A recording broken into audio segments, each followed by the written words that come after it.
The artists that we chose or that we had to do, or that I had to do, my group, was Vanessa Bonet.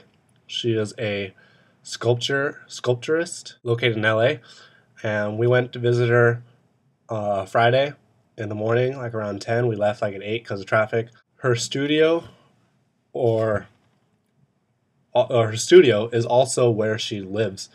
Like she lives with 8 other, I think, yeah, she said 8 other artists. We got to meet her. She was short. She was like 5'1". She looked different than in her pictures on her website, Psycho Girlfriend.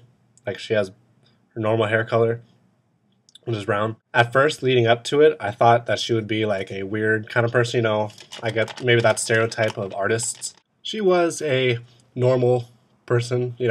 She wasn't weird in any way that I could tell. She showed us things she's been working on, and she said she's not like an artist, like that's what she makes her living on. She has a normal day job, but she does like artistry on the side, and she said she averages about two or three projects a year, and she had a few projects in her loft. Most of her art is wearable art. They were dresses that she made, like artistic dresses. One of them was a frame. There are frames of some sort, of some material. One of them was a colorful dress made out of shapely styrofoam shapes, like little things, little like circles, triangles meshed together. She had other ones where they were baby faces, meshed baby faces chained together, that she molded and created the faces, because she said at one point she was like obsessed with dolls, and like the whole fact that dolls are seen as scary, even though she doesn't think they are. She just thinks they're funny and good for children, things like that. And she doesn't understand why, like, it's a children item and it just becomes scary, like you see in movies. Another one was a dress that she made with like these metal socket things, and you could see them in some of the photos and the video that I made. But she said that the way she go about making these things is that she just has something on hand, or she gets inspiration from just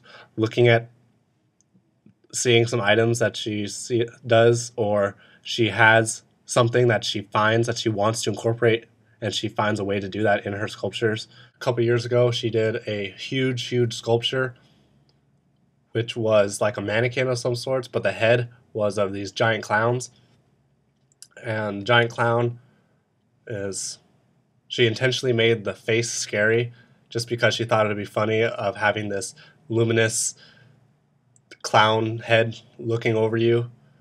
And we got to see it. It was in her studio. Head itself was like 4 feet, but the rest of it was just like the rest of like the body. She actually had it in her loft, the head of the clown. We got to see it, and it was ominous and scary. When you research Vanessa Bonet, you find her website, Psycho Girlfriend. It's called Psycho Girlfriend because she worked on it with another artist named Casey McMahon. I think I'm pronouncing that right. And the way it was, they just played off each other, and they're like sculptors, and they played off each other's artistic talent. And interesting, she said, that I want to point out is she said that she doesn't get her influence or try to get her influence from other artists. Like obviously she goes to art shows and things like that, but she tries not to get persuaded or be inspired by other art, because she believes that when like everything you see ultimately affects you subconsciously, and that something that you've done is probably been done before by somebody else, and it's never really yours because the idea has probably been done before. So I thought that was really interesting, her views about art and inspiration. In general, the whole just like adventure to LA and meeting the artist was, I enjoyed it. It was a lot of fun. I really like cities, and I hope to live in a city and for a couple years, because one of the things was that her house was her studio, and I never really thought of living somewhere that wasn't an actual like house. Like people in the city do. They just live in complexes and stuff like that. But I enjoyed the adventure. It was fun, and Vanessa Bonet was really cool.